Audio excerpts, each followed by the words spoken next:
All right, welcome to the Nordic Mythology podcast. I'm Daniel Farrand of the Company Horns of Odin. As always, before we get to today's show, I do have to plug our Patreon. It is how we keep the lights on, it's how we keep the podcast going. So I know people are probably sick of hearing it every week, but like I said, it's how we make the podcast possible. So if you do get the chance, please pop over to Patreon/Nordic Mythology podcast. Have a look at the different tiers and the different rewards you get for supporting us at those tiers. At that entry level, you do get the Q&A episode, which basically is just a miniature extension of the main episode every single week. So patrons get to ask their questions either before time or in real time during the show, and our guests answer them. And a lot of the times there are questions that me and Mags have missed. So if you enjoy a show, there's always an extension to that. So pop over to, like I say, the Patreon and check that out. It starts from £3 a month, which is less than a cup of coffee for me or Mags.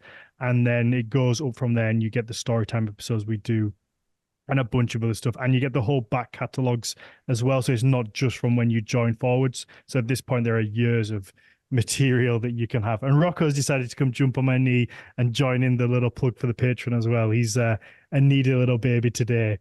So if you can support the Patreon, please do. Rocco would like you very much. That's Patreon/Nordic Mythology podcast. If you can't, then just a like, share, 5-star rating, positive review wherever you get your podcast. It always helps someone new find the episodes and find the podcast, and maybe they can support. So yeah, let's get into today's show. So I'm joined by my lovely co-host and in-house archaeologist, Mags Havgar. Mags, hello. Hi guys, I'm very excited because today we're joined by Rebecca Merkelbach, who is an assistant professor at the University of Tübingen, and you just released a new book that I'm really excited to get into, Rebecca. Hi. Hi, thank you for having me here today. Very Welcome exciting. back. So I was just gonna say, do you want to, because you gave us a sneak peek of your book earlier, Rebecca, do you want to Yeah, show it? I did bring it, obviously, because the cover is very pretty as well, if I may say It so. is very pretty. Um, it was designed by a graphic artist working with the publisher, Boyd and the title is, as you can see, Story, World, and Character in the Late Icelanders, Rogue Sagas. So I talk about these late sagas of Icelanders, and I call them rogue sagas because they're different. They're a bit weird, and I try to just come to grips with that weirdness. Mm-hmm. Wonderful. How are they weird? Sorry, I just need to get into that real quick if that's okay. If that's where we can start. So that's the whole thing, really. So the Sagas of Icelanders are a genre of medieval Icelandic literature that was written between the 13th and sort of 15th, maybe 16th centuries in Iceland, obviously. And they've been grouped into different, categories according to their dating, so according to the time at which they were supposedly written. And so we've got early sagas dated to the first half of the 13th century, then so-called classical sagas in the second half of the 13th century. And then the post-classical sagas are sort of everything that's after 1300. And generally, they've been marginalized by scholarship, and I'm sure we're going to talk about that a lot today.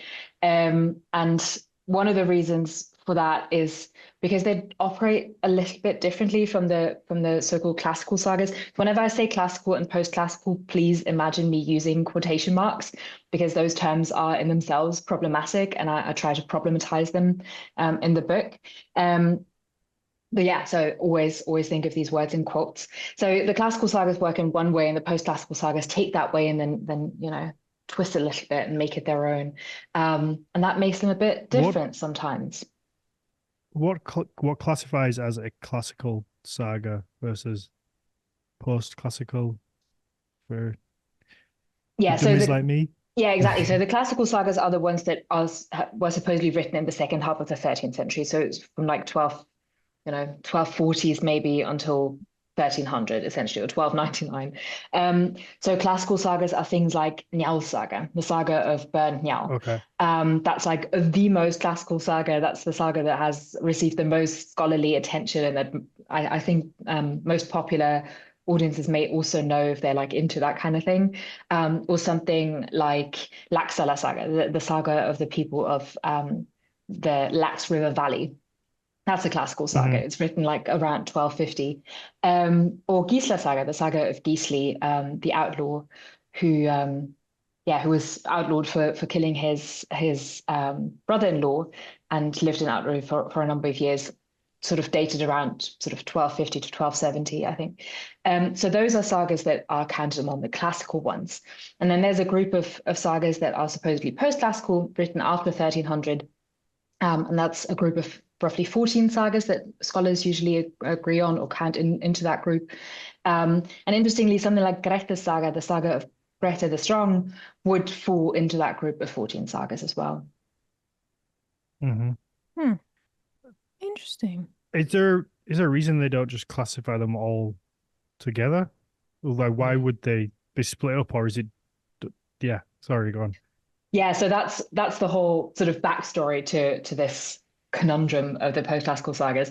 And this involves a lot of like debates around, what makes a good saga, why are we reading these texts, who's been reading them in the past, and it goes back to, you could say that like the 17th, the early 18th century, to people like Árni Magnússon, the Icelandic manuscript collector, and his assistant Jón Ólafsson, who famously coined the phrase about the sagas of Icelanders, that they're about farmers at fisticuffs, bændur flugust á in Icelandic. So these people were the first ones to say, okay, so we've got sagas that are more or less historical. They've been amplified by the people who retold them and like who shaped them and wrote them down, but they're more or less historical stories, and we can use them as sources for our own past. And then there are other sagas, and among these are many of the so-called post-classical sagas that are ahistorical. They're basically made up. And in the 19th century, when sort of nationalist thought arose in Iceland, sort of bringing that in from the continent, because Iceland was a Danish colony, had been since the 14th century or the 13th century, when it first became part of the Kingdom of Norway in 1262, and then later Norway became part of the Kingdom of Denmark, and so Iceland sort of also became part of the Danish crown. And Iceland was trying to become independent again, like many of the countries in Europe were doing in the 19th and early 20th century, that were sort of colonies, or like Ireland, similar situation there. And people in Iceland were then looking to the medieval past to look at sort of where they once had been when they were independent, and to use that past as sort of a framework for what independence could mean again. And then you can either look at the past as, the depiction that you find in the sagas of Icelanders, this sort of glorified vision of Icelandic heroes riding through the landscape. And you find that sort of vision in the poems of Jónas Hallgrímsson, a 19th century Icelandic poet. Or then later on, you can think about the sagas of Icelanders as the sort of the high literature produced by medieval Icelanders, who were still independent or had just lost their independence, were sort of celebrating the heroes of the past and what they had lost. And using using that as sort of the framework of what Iceland could become again once it is independent again.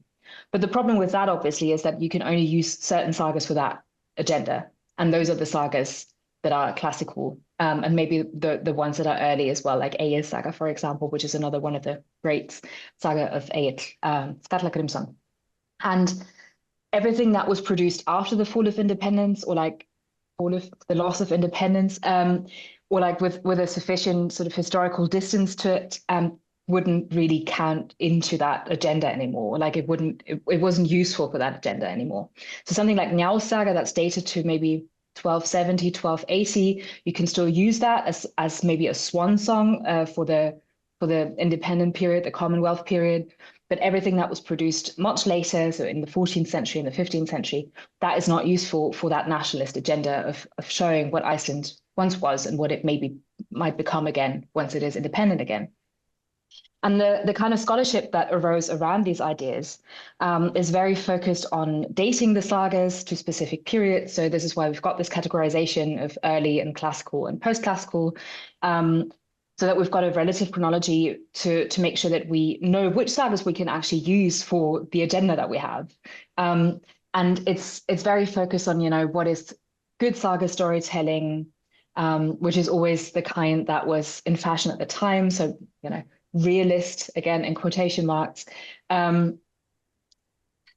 sort of the social realism that we find in something like Saga, where it's about, farmers resolving their quarrels and going to the thing and having legal disputes. And it's supposedly less about, for example, farmers fighting paranormal opponents, although we of course know that we have plenty of paranormal opponents in classical sagas like Laxdæla Saga that I mentioned earlier, where we have revenants and magic and all sorts of stuff, for example. So yeah, basically we have this nationalist agenda that affects saga scholarship for decades, and this has been going on for a very long time. And it doesn't just affect the sagas of Icelanders, it also affects other genres of saga literature from the later medieval period, so 14th and 15th century, that were equally marginalized in scholarship and not looked at because of a supposed decline in quality. And this, to add another level of difficulty to this whole framework in which we operate here, this supposed lack of quality was then related to a supposed decline in social and cultural standards. So the 14th century was said to be a century of complete and utter misery, in the 15th century particularly, because then we've got the plague in Iceland as well. We do see that, the climate is declining. We do see that there are epidemics and natural disasters and that sort of stuff. But that doesn't automatically mean that society itself declines. But in the view of the nationalist scholars, with the loss of independence, people sort of became, complacent and sort of lost their interest in society. And they were all impoverished farmers who didn't have any interest in keeping the high culture that they had before alive. This is not, obviously everything I'm saying now is this is not scholarly fact. This is a particular reading that was proposed by a certain group of people. And so these people supposedly, they just wanted to escape from the dire reality that they lived in, because everything was, going terribly and everything was, declining around them. So the only thing that they wrote were these fantastical sagas in which we have superheroes fighting paranormal opponents, or we have, the Litteratur sagas of knights, or chivalric sagas. And those are sort of interested in fanciful stories of foreign lands and stuff like that. And that sort of escapism, that was apparently the only thing that they were interested in the later medieval period. So we've got a number of different, complex issues that build up why no one's looked at these sagas properly before. Icelandic nationalism, questions of fictionality and historicity. What can we use the sagas for? Can we use them as historical sources? And then also the question, what is a good saga? Why did people write stories about superheroes and foreign knights, if we look at other genres? Yeah. Huh. So quite an onion. Yeah. Mm-hmm. Yeah, you have to unravel all of that, and then these threads all sort of interlock as well. They're all related. The people who were looking for nationalist, or for arguments for the nationalist agenda, are the ones who say, okay, these sagas are of diminished quality, because they were written by a people that's diminished in culture, because they are now dependent on a foreign power, and because they now they're reading or they're listening to stories that are brought in from the continent through Norway, and that foreign influence is contaminating the indigenous Icelandic literature. Sort of these ideas, they're all interrelated. You can't think of one of these things without simultaneously thinking of the other ones as well. And that's sort of that's what I'm trying to do in the first chapter, to unravel the different threads that weave together to form this tapestry of neglect ultimately, and the reason why the post-classical sagas have been neglected in scholarship. In 2017, Chris Callow wrote in an article that they're understudied and scholars have, quote, unfinished business with them. And in 2017, that was definitely still true. And I hope that, attitudes are now finally starting to shift. What on earth made you want to delve into this chaotic kind of chaotic onion, I guess, is the way, if we're going with that word? Yeah, I like this that. chaotic Love world, that. yeah. Like what made you pick this? So last time I was here, I talked about monsters. And it was my book on monsters that sort of made me interested in these sagas in the first place.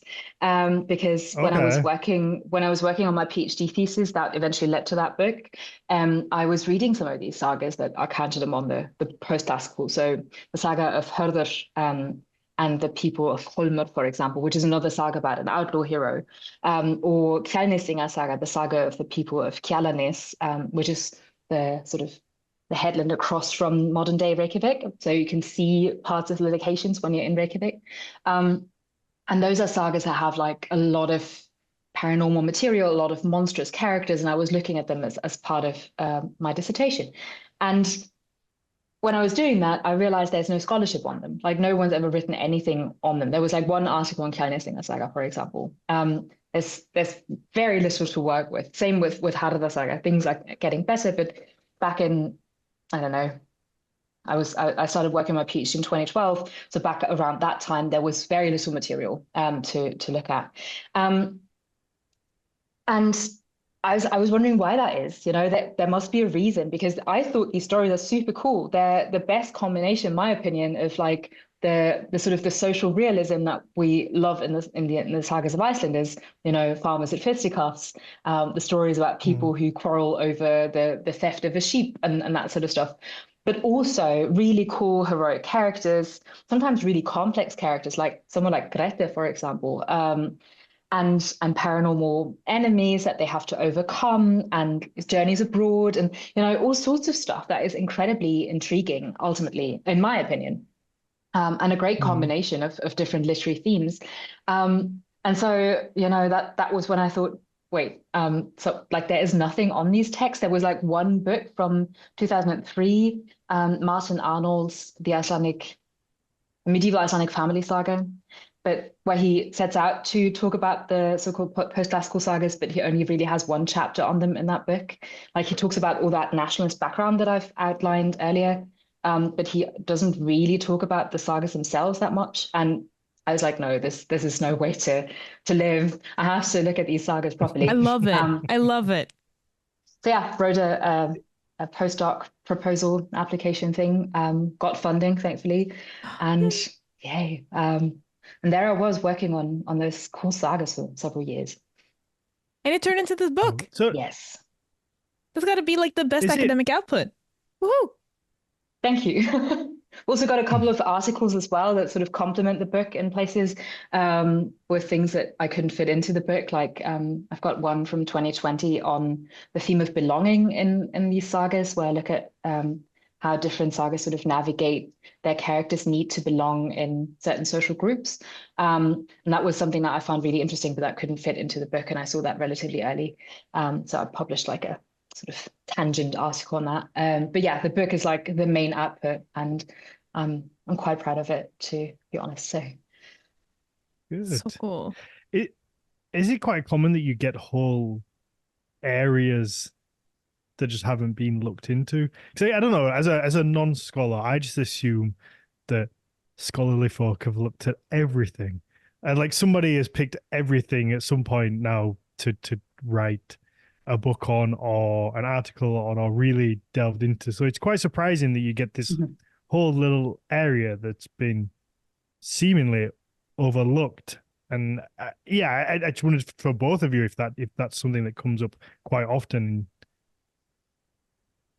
Max, I don't know if you want to go first.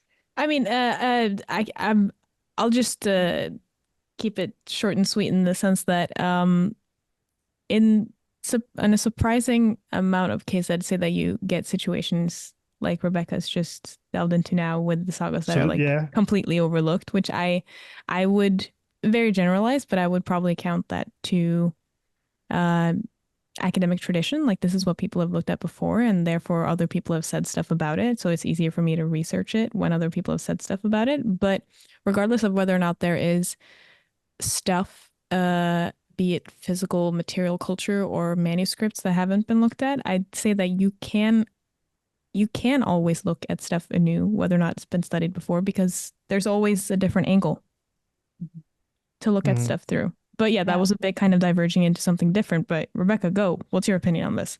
No, I absolutely agree. A lot of the time, it's really about what have people said about a certain area before, how have they looked at it in the past. And this is one of the problems that we've had with the post-classical sagas as well, that because Icelandic scholars of a certain era disparage these sagas, this opinion has been just carried forward without anyone ever properly questioning it, and Mm-hmm. without anyone, until Martin Arnold, ever looking at the reasons why these sagas have been considered in this very negative light. And the other thing is that Old Norse Icelandic studies has tended to be very conservative, especially the literary side of things when it comes to using, for example, literary or cultural theory. This has started to change, especially from sort of the 90s onwards, when people were looking sort of at gender, for example. But then, especially in the last 20 years, that we've had a lot more influx of people looking at the sagas through different theoretical lenses. And now we've got people studying them from like a queer theory lens or a post-colonial lens. Actually, Exactly. Basil Price just graduated from his PhD, I think last weekend. And he did another thing on the post-classical saga. So this 2024 is really the year of the post-classical sagas. We've got my book, and we've got another book by Ellen Peters, which I haven't read yet. And I really have to get to that, but I just finished teaching last week, so this is on my list.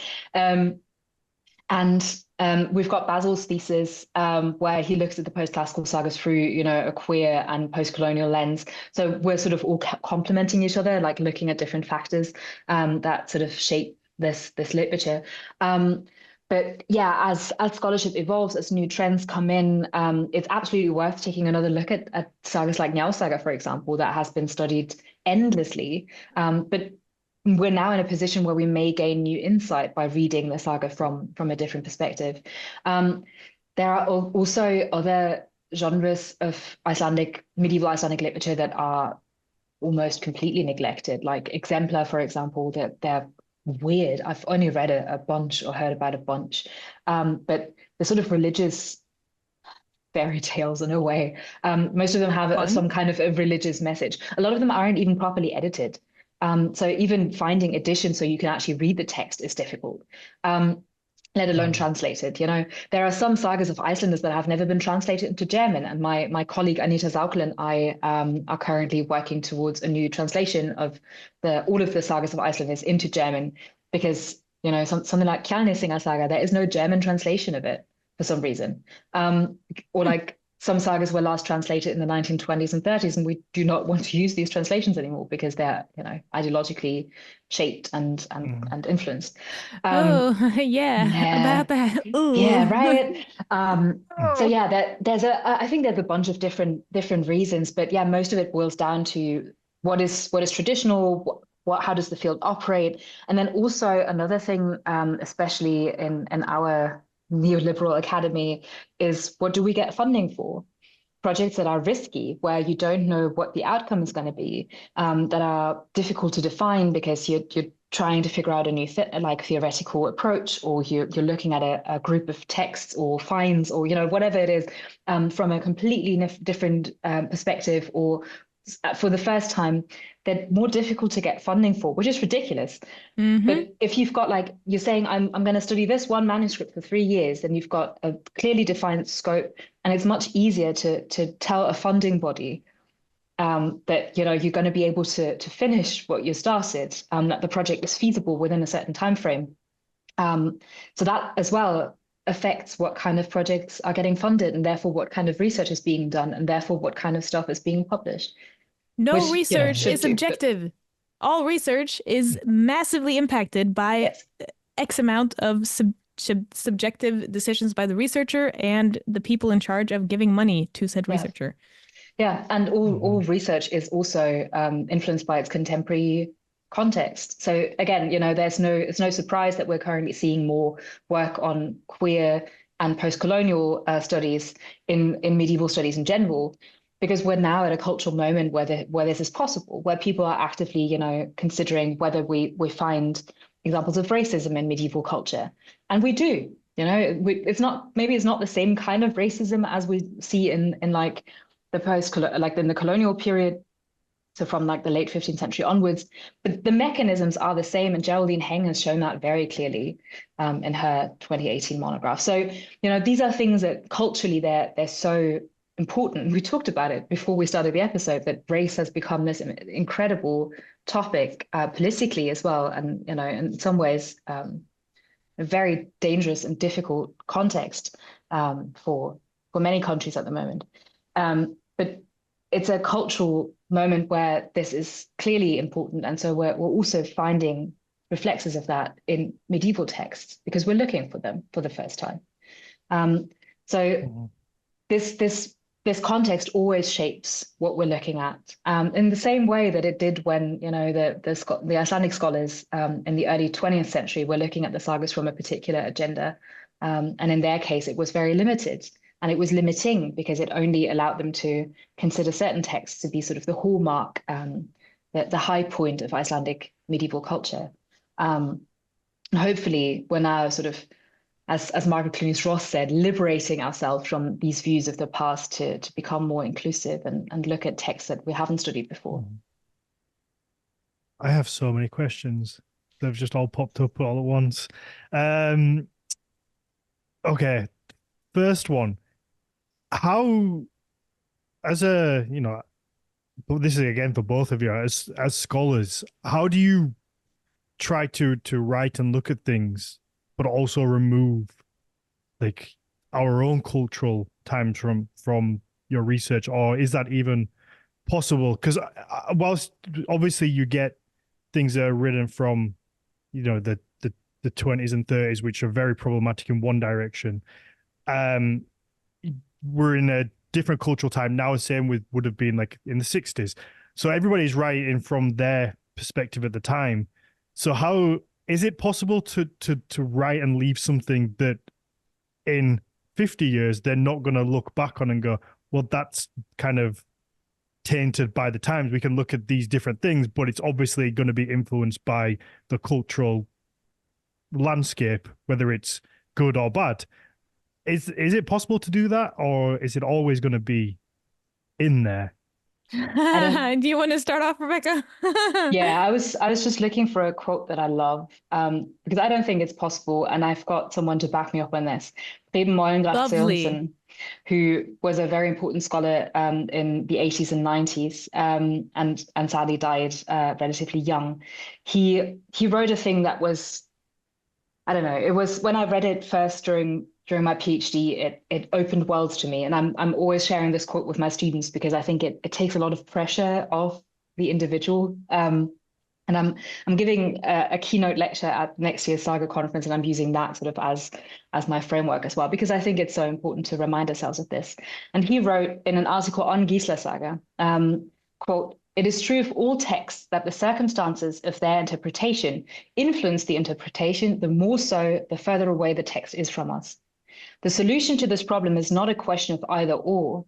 For a subjective impressionistic reading, however irrelevant to a historical viewpoint, is inevitable, while the objective analysis of a text on its own historical terms is only possible to a limited extent.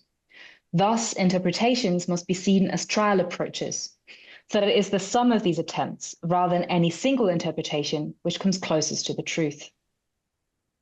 And I think for me, this is so profound, because everything that we do is just one blip. It's a trial approach. I tried something. I tried looking at these sagas from a different perspective through my own eyes, in a certain cultural moment in between 2017 and 2024.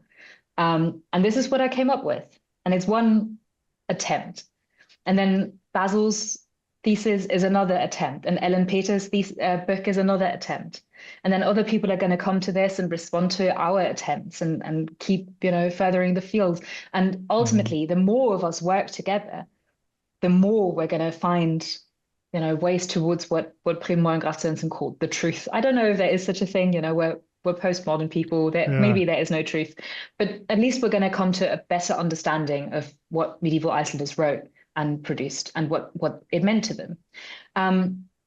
And I think and to even I hope that sorry, people will, sorry, I really hope that people will disagree with me and that they will tear me to shreds, because that's how academia works. That's how academic discussion works. We disagree with each other and we back it up. And that's how we, come to a better understanding of these things. Mhm. But I think even on a further level, kind of down, even everybody who reads your book will interpret that in a certain way specific to themselves. So even then, I guess that takes another layer of like what's true and not Mhm. true. Because even with something like that, I could read it and Max could read it, and she'd probably read it a hell of a lot faster than I do.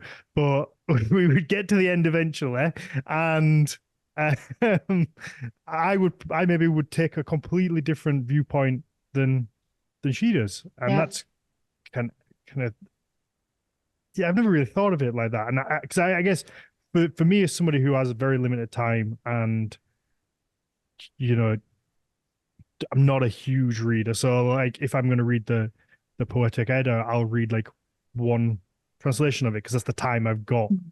But it seems as though really you want to be reading as many translations as you can of each thing, so then you kind of get a more all-round nuanced vision rather than just one person's specific kind of not it's not like a biased viewpoint, but it's always going to be kind of in there somewhere Subjective. maybe.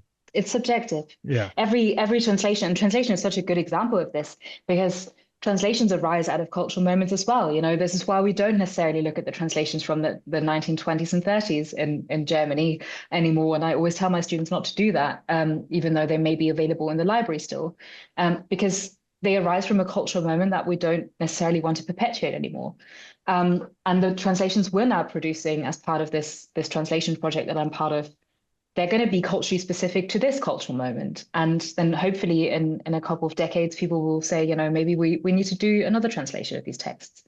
And Mhm. so, even that, there are individual differences. People translate texts in different ways. You can stick closer to the original, or you can try to make it more idiomatic in the target language. Then there are cultural differences, So yes, ideally you want to, if you can't access a text in the original language, then ideally you do want to read as many different translations as possible, especially with texts like the Poetic Edda, where so much of the translation is down to interpretation. And that again then depends on, the scholarly context of which words have we reinterpreted. How do we edit text?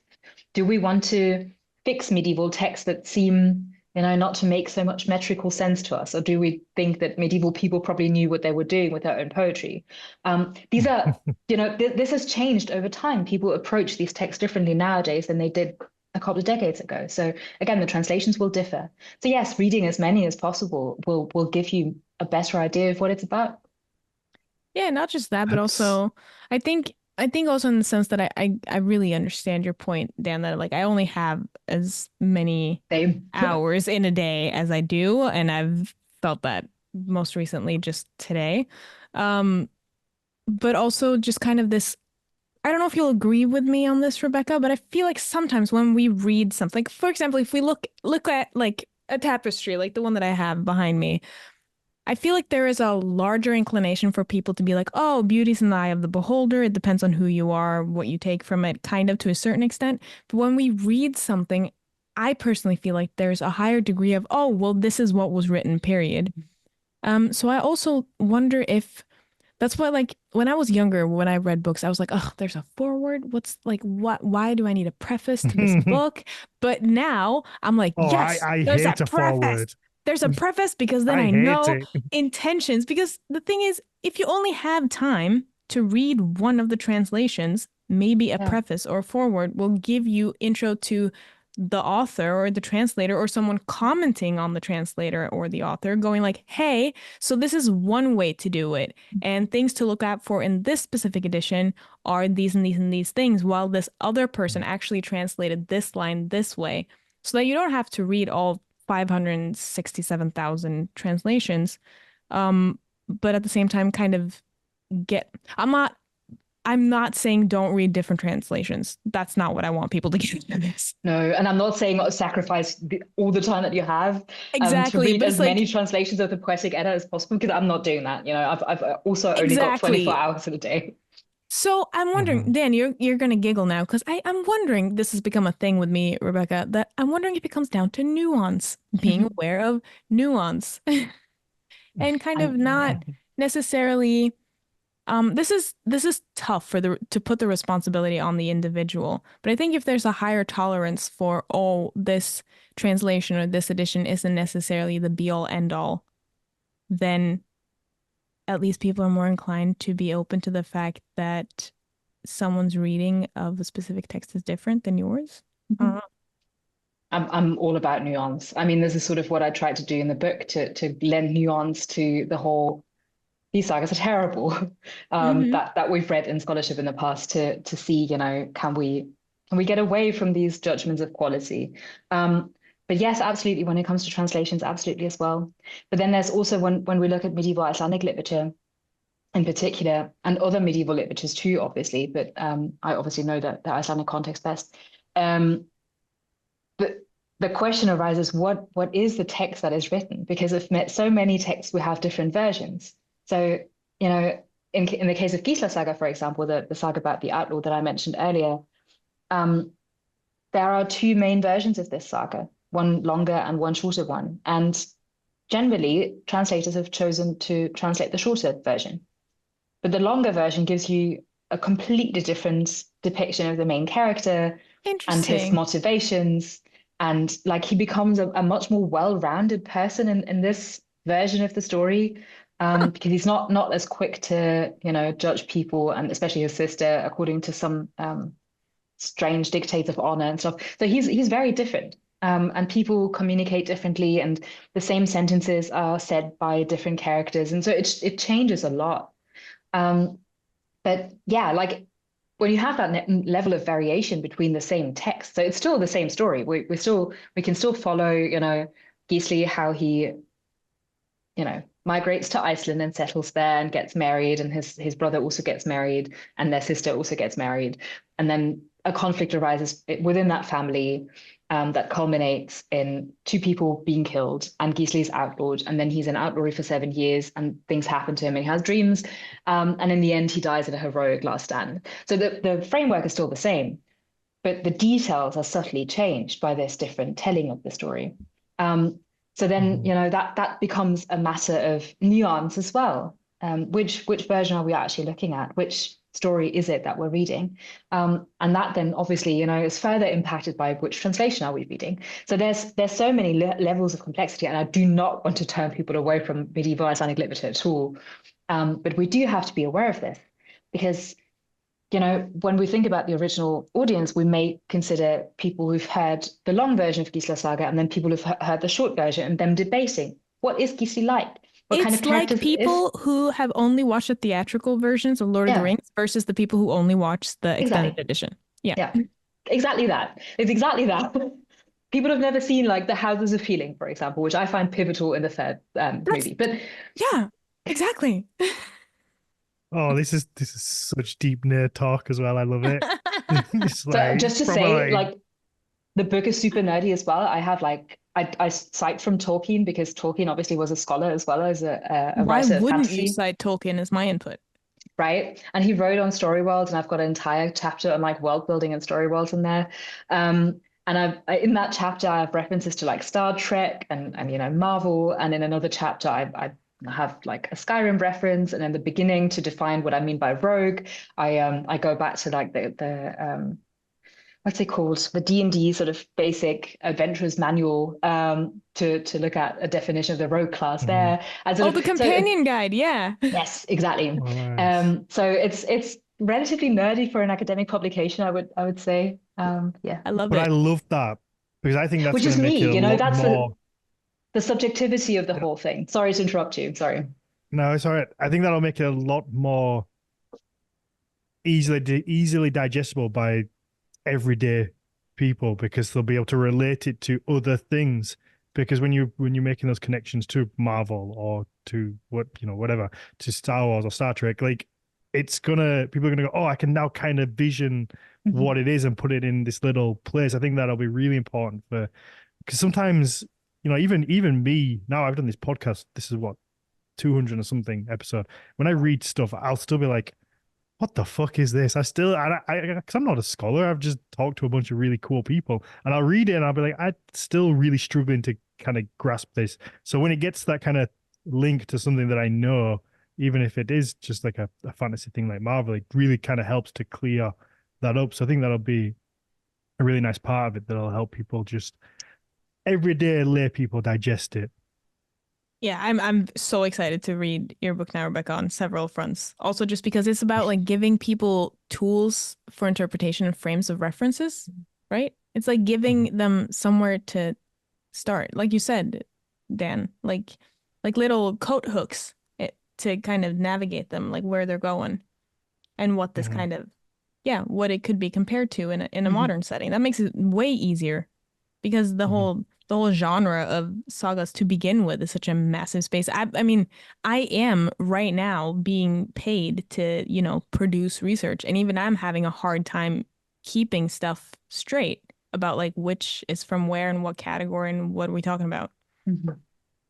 Yeah, I mean, there are huge, like just the medieval sagas, only from like the Icelandingasögur, so the sagas of Icelanders, legendary sagas, and chivalry sagas are like 100 texts, just those. And then we've got a number of king sagas and sagas about saints and bishops and contemporary sagas. It's huge, it's ginormous, and it's impossible to keep all of that detail in mind. So in order to make the book more approachable and accessible, I've also got an appendix in there that sort of gives brief summaries of the main sort of plot of the 14 post-classical sagas. So people who don't know them as well as I do, which is probably most people, apart from Basil, obviously, and Ellen Peters, so that those people can just, read the book as well, and get something out of it. That is brilliant. Wonderful. Okay, before we like go into the actual details of some of the sagas, the last question I had was from an academic point of view. When you're writing this, was it last week we had Josh on? No, the week before, I think we had Josh Rood on, and we were talking about like academic bias and how things get passed down through time. And we've touched on it a little bit in this episode, I guess. Like get passed down through generations of people reading other articles and citations and then basing theirs on that, because that might have not been based on the best foundations, and it kind of gets through, and before you know it, you're 400 years down the line, and a lot of people believe things to be completely true that maybe aren't. They're just all based on one person's idea. So when you come to writing something like this that doesn't have much academic kind of viewpoint on, not many people have looked at it, do you find that easier or harder in a case of that there's not much to look at prior, so you can't kind of just look at other people's work and go, okay, this gives me an idea of this? Or maybe if you get stuck on a certain point and go, okay, I can just check this out and reference this, you have to really do it all yourself. How's that? Is it easier, harder, or do you prefer it like that, or would you rather maybe there was some little bits you could look at? Oh, that is a question that no one has ever asked me, and I have to give this some thought. Well, I've been doing this a long time now, so I'm glad that I can pull some good ones out. This is a really good question. I think when I was writing the proposal for the grant that funded the research that led to the book, I was sort of falling back onto some of the things that I'd done for my PhD. So where I was looking at the paranormal characters and like character interactions and the sociocultural context within which sagas were written. And I'm doing a lot of the same things in this book as well. So a lot of it is about how the people within the sagas interact with each other. How does that shape the characters? How does that shape the paranormal? And how does that depict the society within which they operate? And then the final chapter takes that into the social cultural context and sort of looks at, why these sagas are important for the people who wrote them in the 14th and 15th centuries. So I guess I had already sort of half created my own framework, and that is then based on the work that other people have done, like Ármann Jakobsson and Tarvi Tullinius and, Preben Moyengratzens And then the fifth chapter is something that I came up with myself. That approach to world building and story worlds, that is something that I'm doing. And I'm getting other people to do it because I've got a volume forthcoming on that particular topic that I'm also super excited about. But this is a new approach. This is something that people haven't really done with the sagas before. So looking at sort of theories of how narrative worlds function and what kind of insights we can gain into the sagas when we look at them through that lens. People haven't done that before. No, there's one article from the 1960s by W.H. Auden, of all people, who takes Tolkien's approach from the 1930s and applies them to the sagas. But because it's from the 60s, it's now incredibly outdated and only looks at the classical sagas. So we definitely needed more new scholarship on that. And yes, it's odd because it's both in like research on the fantastic and fantastic literatures like fantasy and sci-fi, it's a huge thing. And then also in narratology, so the study of how narrative works, it's also a huge thing. And for some reason, people have never picked up on that. But that just goes to show that Old Norse Icelandic studies sometimes very sort of, slow on the picking up on theory and theoretical trends in other fields. Sure. But yeah. So and then you got to do it. And then you got to do it, Rebecca. So I mean, win-win. Yeah, absolutely. I had lots of fun doing that. So is that just looking at how the writers have built the world that the saga is, and just maybe looking at more modern creative writing techniques and applying them back to the sagas and just seeing how they may have created them? Am I right? Yeah, so basically, so narratology, the study of narrative, has developed some analytical tools for how we can talk about narrative worlds. And then also Tolkien has had a lot of the same ideas already in the 30s when narratologists weren't looking at this stuff yet. So when we combine this, we get a really cool framework that allows us to look at, ultimately the world the sagas create. That is built through the narratives themselves, that is projected by them. And the interesting thing about story worlds is that they're half sort of textual and half cognitive. So the text gives you an idea, but then you have to like what it's like and what happens and who the characters are and sort of the framework, but then you have to flesh it out. You as a reader, as a listener, as a recipient, have to enter the world, ultimately mentally enter the world, and create a vision of what it's like, what the characters look like, how certain things operate. You, through your imagination, have to supply half of the world building. And this sort of cognitive dimension of it, I find particularly fascinating, because obviously this is something that people have always done. We've always had to do that. Stories give us a framework, and they project the world, and then we have to flesh it out. And the sagas do this in a fantastic way, because the sagas of Icelanders are all set in the same narrative world. A lot of the time they contain the same characters, or they have like cameo appearances by certain characters that we know from other sagas. They're set in like the same historical period, between the sort of mid-9th and mid-11th centuries. They're set in the same space, mostly in Iceland, and then sometimes you start in Norway, or you have journeys to like the British Isles or to Greenland or to North America.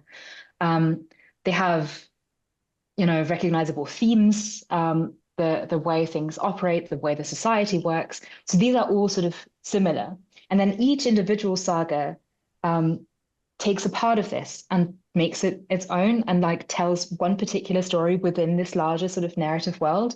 And the way they connect to each other through genealogies, through characters, through the setting, it's just studying that is, in my opinion, incredibly valuable.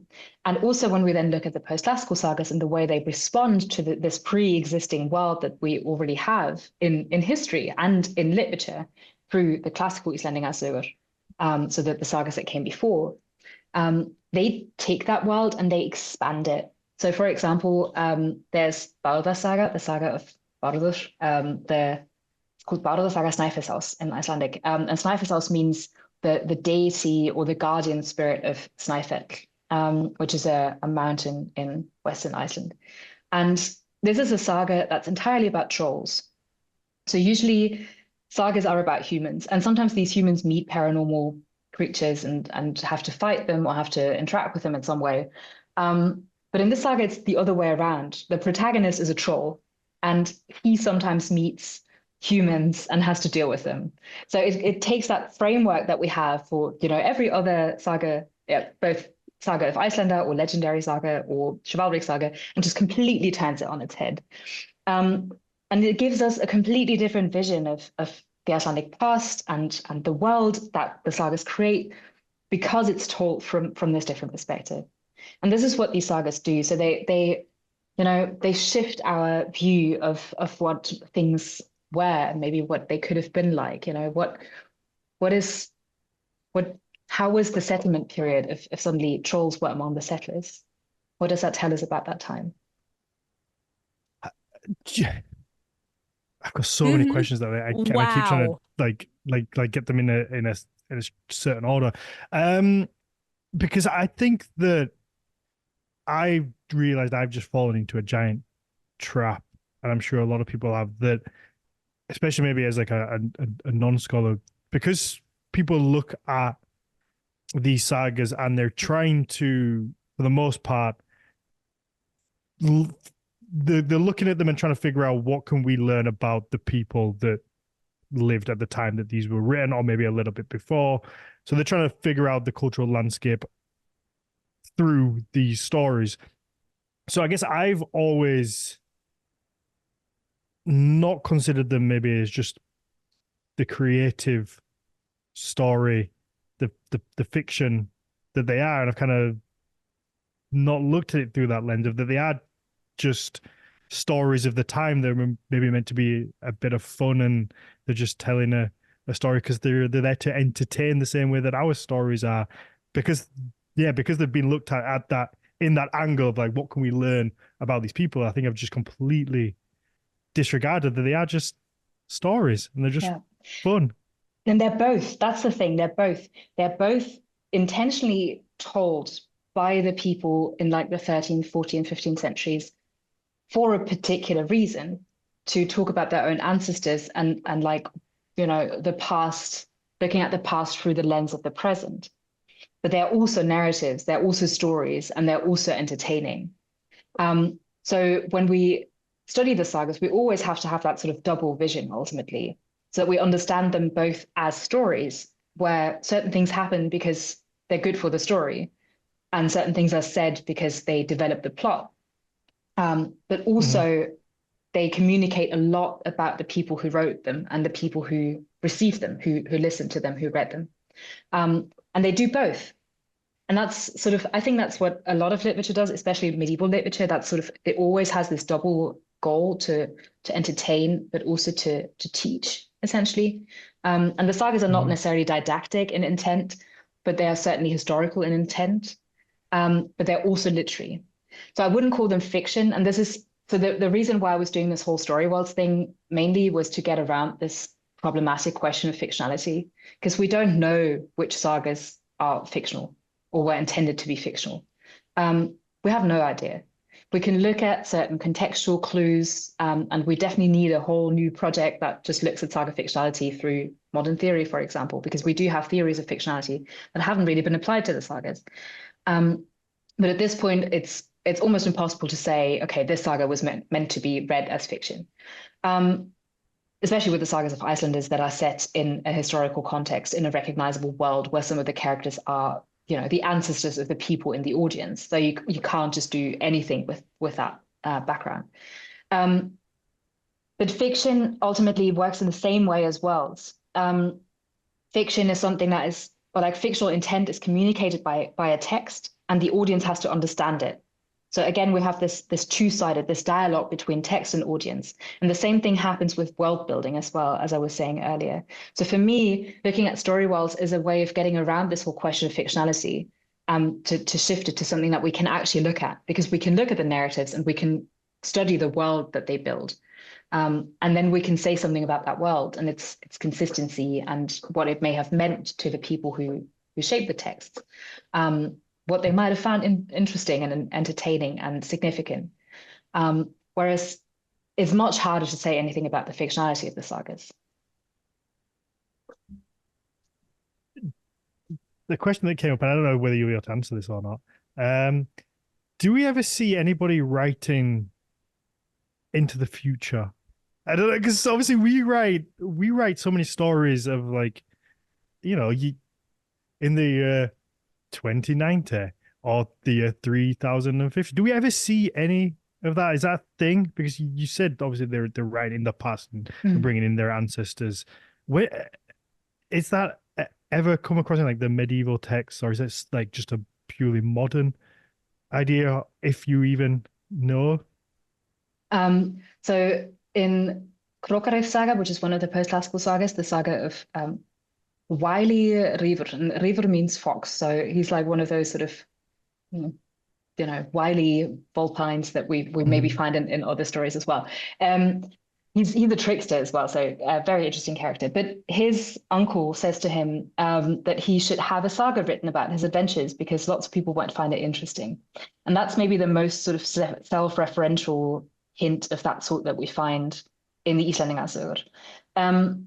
Then Philip Lavender has recently published a very interesting article about ideas of deep time in saga literature, where people communicate with the past in time capsules. Like there's this one story called Bergwörþáttur, the story of the mountain dweller, where two men go, well, they're on their way to mass, so we're in Christian time, and they get lost in a snowstorm, and they find shelter in a cave. And during the night, they always see, strange sights that look like two big moons, and they hear a mysterious voice speaking a poem of 12 stanzas that is mostly about volcanoes and geothermal energy and trolls and giants. And it's a really interesting poem. And the voice speaks that 3 times. And one of the men, the leader, manages to remember the poem, and he lives, and his servant who accompanied him does not remember the poem, and 1 year later he dies. So it seems like going into this cave was sort of a contact with the past, like with a deep time, with a past that is so past that you otherwise don't communicate with it. And they take something from that past. So Phil Lavender ultimately argues that this idea of, deep time tells us something about conceptions of time in general.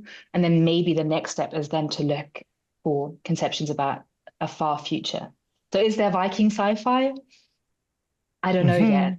It's definitely something that we need to look at more. And I think the way that Phil has done this in this particular article is particularly interesting because we do find more communication with the past, and what can we tell from that about communication with the future as well? Like how does that past get transported into the future, and like how does the present get transported into the future? So these are the questions that we need to ask. It's so interesting.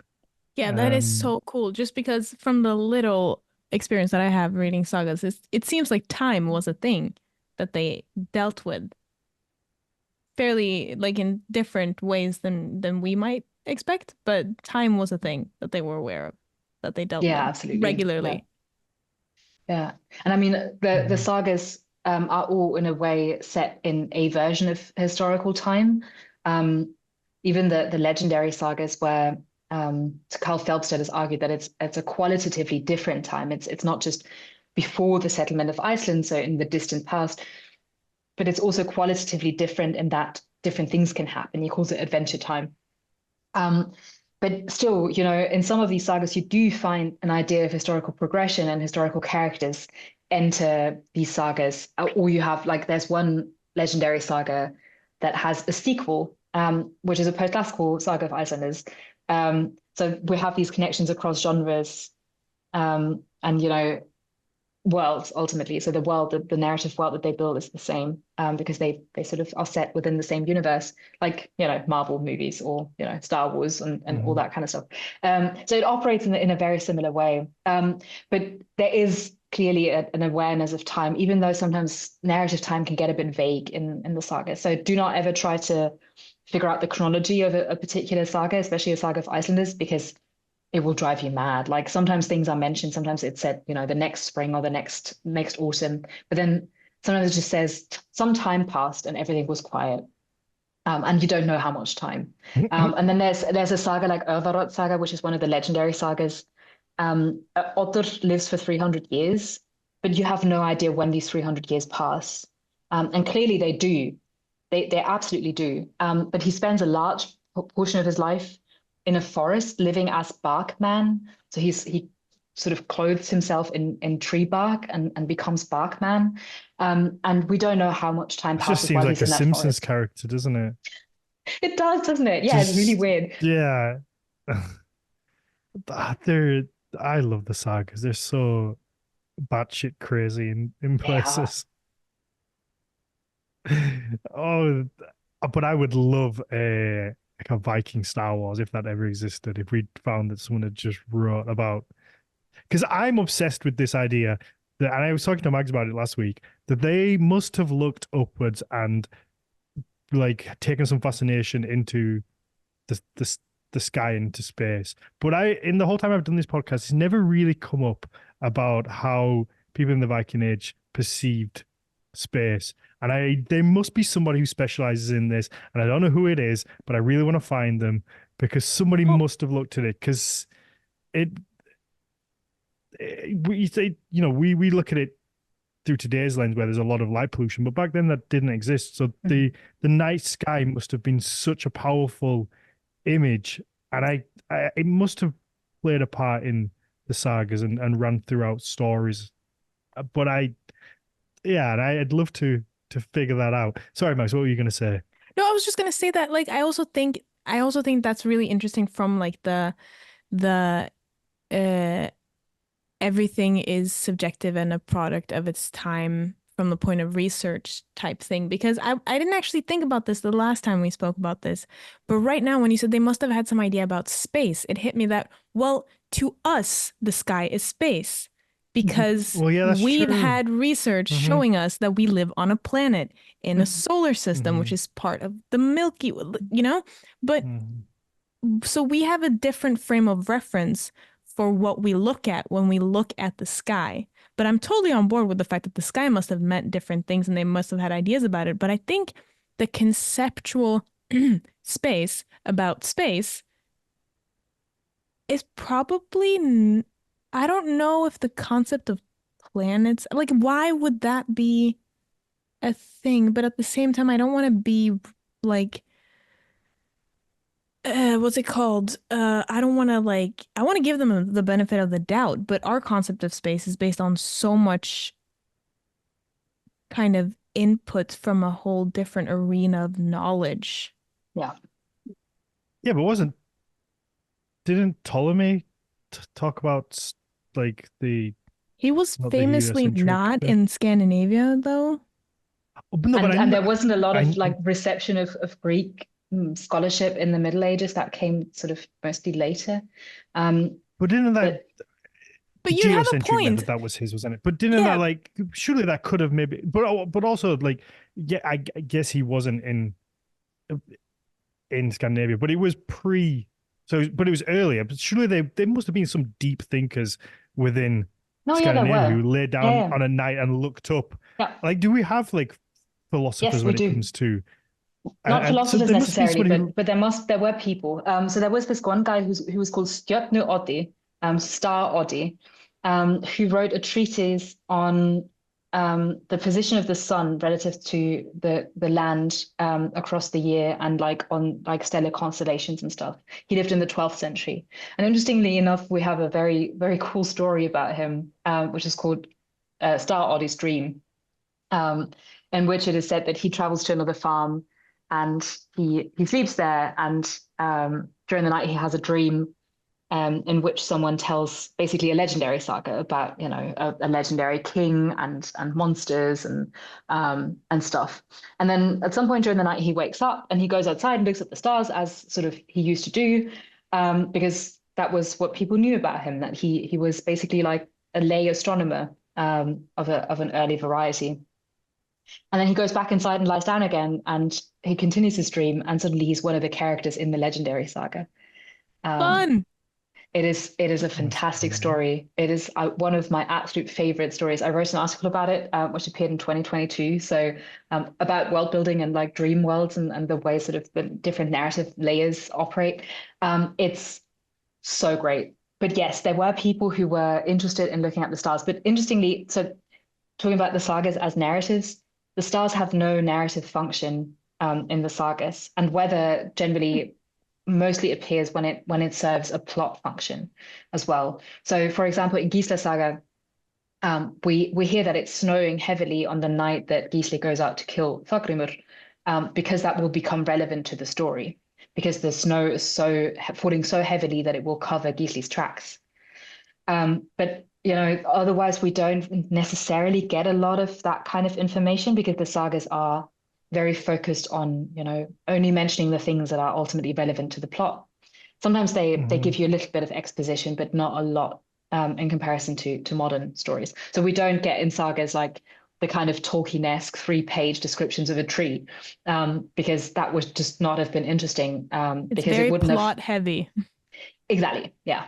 And the plot is about people who have some kind of interaction and a conflict, and how do we resolve that, and what does that do to society? And suddenly there's a revenant. So that's sort of, so the stars don't necessarily figure into that. But we know that people like Oddi existed and that he was interested in the stars, and we do have written sources written by him.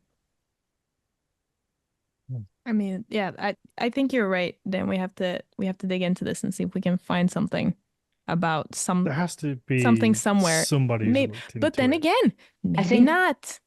I think Maybe Dale not, Kedwards is writing a trade book about sort of Viking space stuff. I'm not sure if he's going to talk about this or if it's more like, planets being named for Viking things, or like Viking motifs in sci-fi and stuff like that. I don't know. But yeah, once that comes out, it'll be very interesting to see. Mm-hmm. Yeah, I don't know. I'll never forget, for me personally, the one time that when I was in Scotland and I was away from everything, and there was the moment where I actually just got no light pollution and I got to look up at a clear sky, and I just remember how overwhelmingly emotional it was and almost disorientating. I've just like completely threw me off balance. And I just think like for me, how could that not be looked at? But then I don't know, maybe they were just so busy with other stuff. But I just think they must have sometimes just sat there and looked up and gone, the fuck is that? Like, what's all that up there? Like, that must be, unless they thought it was like a big dome like some flat earthers do now. I don't know. It's just, I just feel like this, they must have thought something. I find it a really fascinating topic, and I would just love if there's somebody who's written about it. But I mean, you're not. They did have a. Now I'm talking from the archaeological perspective that we don't really know what it was, but they were focused on like orienting stuff too, like how almost every single ship arrow is like pointed north to south and stuff. So there were ideas about not necessarily outer space, but space, physical space. Absolutely. And the sky is a part of the physical space. Yeah. That being said, I am totally on board with the possibility of them having ideas about the night sky. But I also just want to point out they didn't have the light pollution problem. So to them, it was business as usual. This is how the sky's always been. It wasn't a special thing. Because it does say we've gone way off topic now, but this is how it works. I know. There is a mention, like, is it Volospar where they in the creation of the world where they throw what is it into the sky? Is it like Ymir's eyes? Ymir something. Yeah, exactly. It's in Gylfaginning, I think. A part of him is mentioned, isn't it, into like throwing up into the. So there is obviously that idea of like, oh, we need to create this little bit in the sky. Sorry, obviously people have my worked on that. hole. Like, no, absolutely. I mean, this is super interesting, and I wish I knew more about it because it's so fun. People have obviously worked on like Norse cosmology and sort of the vision of the world as we see it depicted in the mythological texts. But it's always the question is always how much do these texts tell us about sort of what medieval people actually thought, or like is this some kind of abstraction, like where are the Christian influences, like do we see these reflect in the text? So they're very difficult sources to deal with in general. So yeah. Yeah, but I would love to look more into this because it's super, super interesting.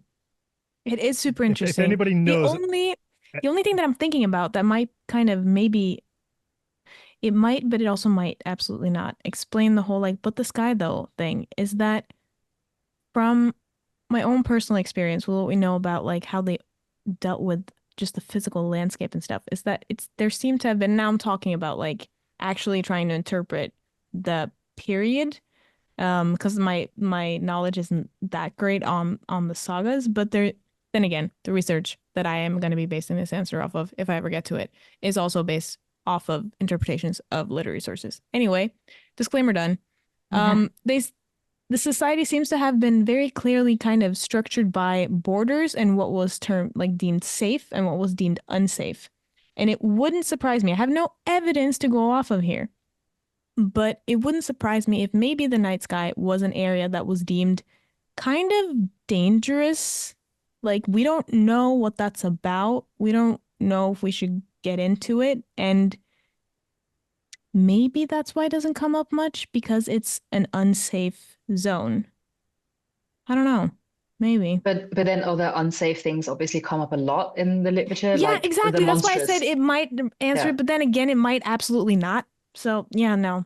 We're back to square one, guys. Maybe they just didn't look up very much. And this may sound silly, but isn't there like a theory of but isn't there like a theory that like a lot of like people look up now based on like a certain type of when there was a predator that would maybe attack from the sky, so it's like an innate thing for us to like automatically look upwards. But there's no. I was just thinking then there's nothing in like that I know of like monster wise in like the sagas that attacks from above. I mean, all the dragons are like the dragons are like wormy. No, not all of them. Like, not all of them. And you also have like tall mountains and like... they have flying dragons as well. It really depends on the context. Yeah. Okay, because other than that, I was just trying to think of like I can't really think of like many like sky demon things. I don't know. I'm clutching. I'm just trying to think of something. We should have a talk. People obviously would look up at the sky to like be able to say something about the weather and changes in the weather, because for an agrarian society that's absolutely key to be able to have some kind of knowledge of weather patterns and stuff like that. So in that context, it would be incredibly interesting. But yeah, the question is, do we have reflections on like stellar phenomena and stuff like that? Or I know nothing about theories of the Northern Lights. They're never mentioned. It's like volcanoes. They don't really talk about them, even though they obviously didn't know them from Norway. But then they come to Iceland and suddenly they have a country full of volcanoes, and there's only so few references to it. But obviously, Matthias is a much better person to talk about this than me. But yeah, it's surprising. that there's some phenomena in the landscape that are just not really interesting for the narratives. So. But then sometimes, like in the annals, for example, you will get mention of solar eclipses or of like comets and stuff like that. But then that will be interpreted as potentially as omens rather than as stellar phenomena in their own right, because it has to be part of the non-scientific medieval worldview. That's very different from ours, as we were saying in the beginning. So yeah. Huge topic that someone else needs to work on at some point. Yeah, I'm so sorry. Absolutely. So you said about the Northern Lights, and that made me think like, because to us they're so amazing and so beautiful, you would expect those to be like written everywhere in the sagas or noted down or like this cool thing happened, but maybe it was just normal. But since it doesn't have any impact on like the actual things that the sagas are interested in, like social conflicts or like fights with revenants, it just doesn't appear. Not important. You're gonna scrap it. Yeah, just to also clarify, I didn't mean that like Vikings didn't look up or couldn't look up. No. I just meant like they didn't look up that often. I didn't mean they were like like that rumor that dogs can't look up. Like I didn't mean it was like that. But like Vikings that just can't look upwards. I just mean like maybe there was no reason to look up that often. As a dog owner of a corgi, I can categorically dispute that. They can absolutely look up. Yeah, was it Shaun of the Dead that kind of got Oh yeah. popularity in? That makes The sense. whole thing of like dogs looking up. All right. We've gone over an hour. Let's before we wrap up, is there any like cool little story or little bit, or what's your favorite like little kind of like little bit from one of the sagas, or something that's a little bit weird From to one of the get rogue ones? people Yeah. get people Where interested to so they can go, start? ooh, I want to read it.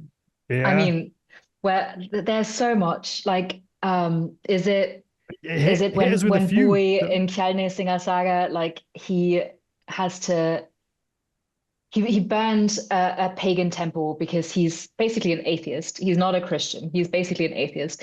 And the Norwegian king is not happy about this, and he sends him into the mountains to fetch his chessboard from a giant king. And Boy gets to the giant king's hall, and it's everything is super courtly and like everything is golden and silver, and the daughter of the giant king is incredibly beautiful, and the two have an affair, and obviously, that's a cool story. And then later, Boy goes back to the court of the Norwegian king, and he has to fight a Blaumader, who literally, like, that means black man, who's incredibly racialized in this episode. Like, Boy calls him it, so just uses neuter pronouns for this black man. This is maybe not so fun, but it's incredibly interesting when it comes to like medieval depictions of race. Or one of the we were talking about dragons, and I mentioned the saga earlier, the one that is basically a sequel to a legendary saga. So in the legendary saga, towards the end, a villain is introduced who's called Valur, whale, and his sons are Köttur and Kisi, cat and kitten, and they all turn into dragons because they lie down on their chests of gold. And the hero of this post-classical saga, who's called Gullþórir, Gold Thorir, so that's a bit of a spoiler, he's directed towards the cave in which those dragons live. And he and his sworn brothers go and fight them, and they kill them, and they acquire the gold. And somehow, when they try to share it out, the biggest pile of gold always ends up being Thoris. And over the course of his life, Thorir becomes a more problematic character, and like he has some paranormal encounters and becomes a little bit paranormal himself. And when he's very old and grumpy and not a nice person anymore, someone tells him that his son had been killed. And this is a lie. But for Thorir, this is such a horrible bit of news that he disappears. He takes his chests of gold and disappears. And then the saga says, afterwards, people have seen a dragon flying over the fjord. And people say, and this is not the narrator saying this, it's a rumor, people saying that Thorir had lain down in his chest of gold and turned into a dragon. So this is one of my absolute favorite bits of the way it's told as well, like the way that the narrative voice sort of distances itself from this rumor, and it says like, this is something that people talk about, but I'm not saying this is fact. Or obviously Bárðar Saga, the one that I already mentioned about the trolls, is fantastic. I translated that into German, and it's a joy. It's like absolute joy. God, there's so many cool stories. There's Finnbogi, who's he's a character in Vatnsdæla Saga, the saga of the people of Water Valley. And there he's an antagonist of the ruling family. So the theory is that someone in the early 14th century thought, well, this things can't be like that. We need a story about Finnbogi to redeem him. And maybe that's the case. Maybe it was written intentionally to sort of redeem him as a character. But he's exposed as a child, and he grows up with very poor foster parents, and they're very ugly because obviously in the medieval period we have this, and not just in the medieval period, there's association between beauty and goodness and high social standing. And he's incredibly beautiful, and they're ugly, and everyone's like, that can't be their biological son. And eventually, through intervention of his uncle, he's reintroduced into his biological family, and he grows up and he goes to Norway, and he fights a bear that has been outlawed, and he gets into some trouble with a Norwegian Jarl. And the Jarl then sends him to the court of the Byzantine emperor, where he gains his nickname, the Strong or the Valiant. And then he marries a Norwegian princess and travels back to Iceland. And there that he has people are jealous of him because he's so amazing. And he has to move because there's conflict, and where he moves to, his neighbor is this paranormal guy, and he kills Finnboy's sons, and the wife dies of grief. And Finnboy is like, he's heartbroken. He wants to leave Iceland again and go abroad to forget about the whole thing. And his uncle, who's like a positive force throughout his life, as long as the uncle is alive, he says, "No, Finnboy, please stay in Iceland, remarry, we'll fix this." And Finnboy remarries, and he has more sons. And then the whole conflict starts with the people who are the main characters of Vasalar Saga. And Finnboy has to move again. And at the very end, the conflict is resolved, and Finnboy has grown as a person, and he converts to Christianity as he promised the Byzantine emperor. And he's just such a good guy. Like, he tries really hard. He's sort of what Grethe could have been if he hadn't been abused by his father, and if everyone hadn't been as, if he had been more understood, if he had a therapist, I don't know. Like, Finnboy is just such a good guy. Like, he has his issues, but he tries very hard. And the depiction of emotion in some of these sagas is just incredibly interesting. Víglundar Saga is a love story. It has two, like the story of the parent, and then Víglundar and his beloved Ketil Ríður. And it's a story about the two of them not being able to get married and then marrying in the end, and they lived happily ever after. And the story contains this long sort of digression on the nature of love, náttúra amorsins. So it uses two Latin loan words to talk about this, the nature of love, about the sort of the fire that burns our hearts, and the roots and the growth of passion, and how it grows ever stronger the more people oppose a relationship. And this is something that we don't find in any of the chivalric sagas, where we might expect something like this. But in this saga of Icelanders, we do find it, and it's strongly influenced by romance traditions from the continent. But it's such an amazing story, and Víglundar goes through a whole cycle of growth again as well. And he's a poet, and he speaks lots of love poetry, and it's great. Multiple weddings at the end, and yeah, everyone lives happily ever after. So I don't even know, like, this gives people maybe like a bit of an overview, sort of the thematic range. These sagas are very disparate, so scholarship has always sort of lumped them in together as if all 14 of them are just the same thing, and they're really not. Like, one of the things that I say unequivocally at the end is that we can't pick any one saga that exemplifies this group. Each of them is its own story, and while there may be thematic connections, for example, I was talking about the black man that Bui fights in Kelnisinga Saga. Finnboy in his saga has a similar encounter. So there are connections, but they all do their own things with the material that they have, and they all sort of spin it in like lots of interesting different ways. And so they all have to be read like for themselves in their own right, rather than as part of this vague group that people have thought they were part of. So what I really want for people to do in the future is to look at some of these sagas individually and just produce in like scholarship on individual sagas, like post-classical sagas. Just write a book on Finnboga Saga, write a book on Víglundar Saga, so that we actually understand how these stories work in a bigger context. That's so cool. Wonderful. Is there completely lost my train of thought then. Sorry. Within the book, or can you recommend where people can read these? Because I know that's going to be the question. Where can people go and read each saga? So English translations are available. There is the Penguin Sagas of Icelanders that contains Krokarev Saga, for example. And then there's the 5-volume, The Complete Sagas of Icelanders, that contains the complete Sagas of Icelanders, and translations of all of these. So that is probably the thing that most people can access most easily through libraries. They're very expensive to buy. Other than that, like, again, in other languages, German, we're working on these complete Sagas of Icelanders editions now also exist in all 3 Scandinavian languages. They were published 10 years ago.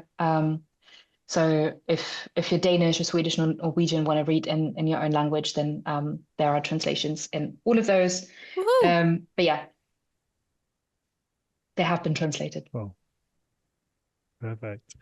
All right. Yeah, let's wrap this up. Let's let people ask you some questions and then we can get on with our day. Where can people find you? Where can people pick up the book? So the book can be ordered from the publisher, Boyle and Brewer. I mean, it's if you Google it, you should be able to find that. It can also obviously be bought on like, big retail sites whose names I will not mention. People can find me on X/Twitter. I'm not really on there very much anymore because it's descended into this hellscape, but I'm still sort of on there. But Blue Sky I use more frequently. So do find me on Blue Sky, same handle as on Twitter. And come study in Tübingen. If you want to do a PhD, let me know. Love that. So if any prospective students are listening to this, then I'd be more than happy to supervise people working on post-classical sagas and other topics. But yeah, send me an email. If you've got any questions, seriously, send me an email. I'm more than happy to chat and answer any questions that people may have. Perfect. It's wonderful. Thank you. Mags, where can people find you? If I ever do post stuff, it's usually on Instagram. So that's Archeomags with a K as per usual. Perfect. And then for me, it's Daniel_Farrand1 or at Horns of Odin, and the podcast, Nordic Mythology podcast across the board, whether it's Facebook, Instagram, YouTube. You can see all our pretty faces and watch the episodes. So when Mags talks about her lovely tapestry, you can see it if you follow us on YouTube. Yeah, again, obviously the Patreon /Nordic Mythology podcast. And I think that's it. Let's wrap this up.